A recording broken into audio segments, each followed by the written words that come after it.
We are now joined by Senator Rand Paul, Republican presidential candidate, Tea Party favorite. He is in New Hampshire today. In fact, he's going to be at the Keene meet and greet in Keene, New Hampshire. He's going to be there later today at 5:30. He's also going to be at the Ringe Franklin Pierce University Town Hall at Franklin Pierce University in Ringe, New Hampshire. The program begins at 7 p.m. This interview is brought to you by Kaplansky Insurance. At Kaplansky, they shop so you save. Kaplansky.com. Senator Paul, thank you so much for coming on the Cooner Report. Thanks, Jeff. Thanks for having me. Okay, Senator, I have to ask you, you've got a very bold, courageous plan to deal with the problem of Muslim migration into the United States. But I have to ask you, because everybody else has commented on it, what do you make of Trump's call for a complete and total ban, temporarily, on Muslims entering the United States? Good idea, bad idea? Well, I don't think it's the best way to do it. I don't think it's best to have a religious test. I think we do have to look where the risk is coming from, though, and we have to be smart about who we let in our country. So I think having a religious test is too far one direction, but I think also Hillary Clinton being unable to name the enemy is too far the other direction. She won't even admit that it's radical Islam that is hell-bent on killing us. So I think we do have to recognize where the risk is coming from. So my bill looks at 34 countries that have radical jihadist movements, that have terrorist camps and bases, and we say, you know what? To come to our country, we're going to have a pause on immigration until we figure out who is here and whether people are overstaying their visas and what's going on. I mean, we have 11 million people in our country right now illegally. 40% of them came legally but overstayed their visa.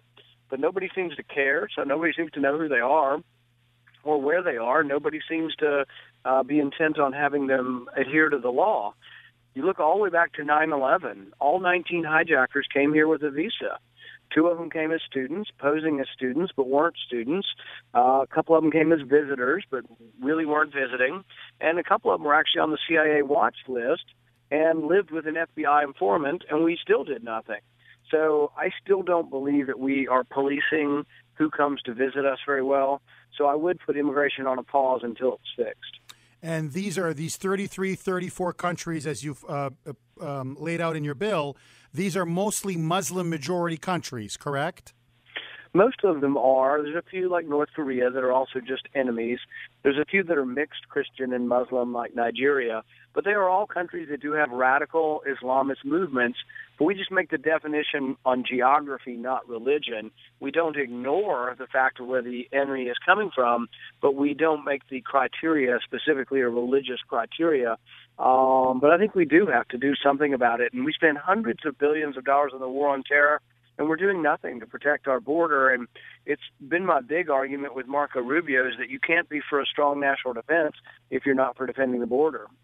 Well, your debate with Marco Rubio, I think, goes to the heart of the foreign policy for the Republican Party.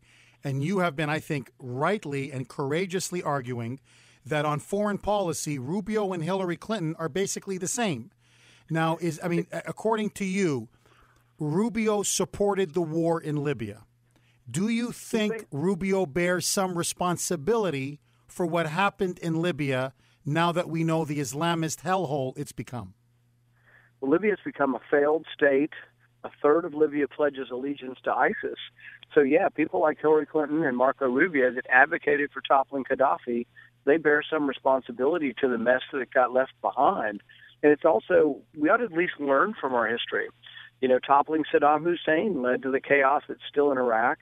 Many of these people, Hillary Clinton and Rubio and Jeb Bush, they all want to topple Assad in Syria, but I've been warning them for years that if you topple Assad, you may well get ISIS in charge of all of Syria.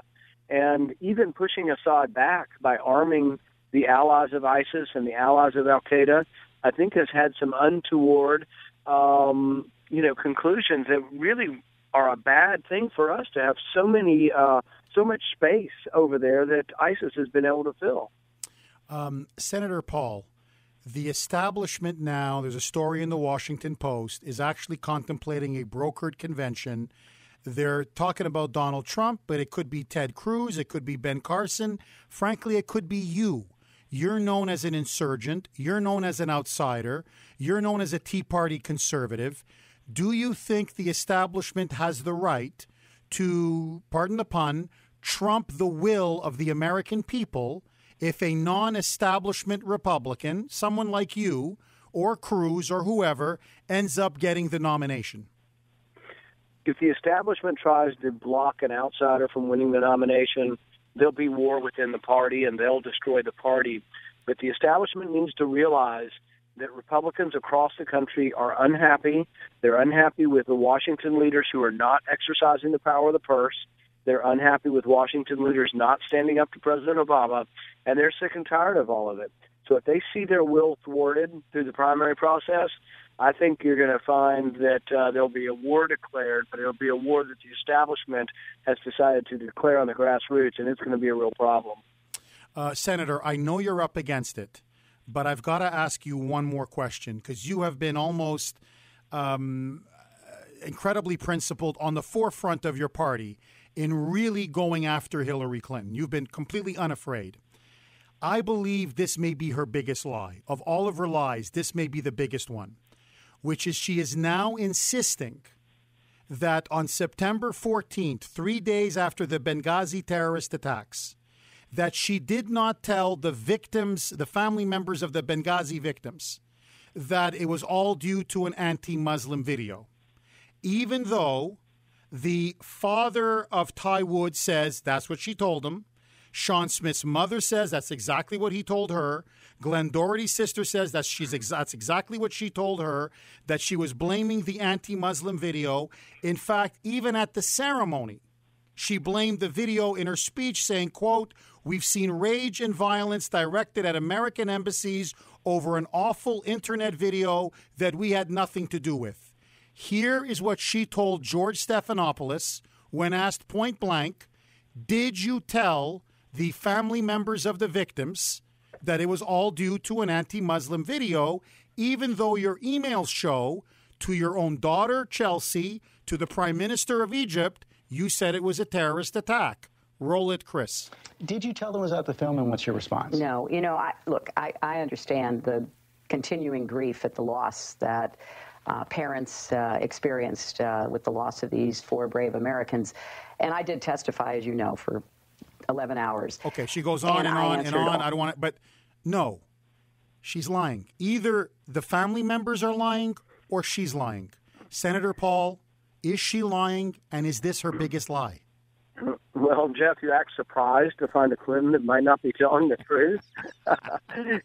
What I would say is Clintons tend to parse words. And if the word is all due to the movie, she may not claim that she told him it was all due to the movie, but she was still spreading misinformation. She was still saying it had a significant amount to do with the movie when she knew in reality and was admitting to family members at midnight as the attack was going on that it was a terrorist attack and it had nothing to do with any kind of protest. So I don't know why they decided to play that up. It's a weird, weird story that they've stuck to for so long. But I don't believe that the family members would just make this up. I don't think the family members were involved politically before this. I don't think they had strong political beliefs or have anything against the Clintons. I think that she told the family members that one of them, I remember the quote was directly, "We are going to do everything to get that filmmaker, who did this." And so, no, I do believe they were perpetuating falsehoods. And I guess it just doesn't surprise me much that the Clintons would do this. But still, to me, the biggest reason why Hillary Clinton cannot and should not be president is that when the Benghazi mission, when the Benghazi ambassador asked for more security or to keep the security he had, she kept taking it from him month after month after month. They depleted their entire security.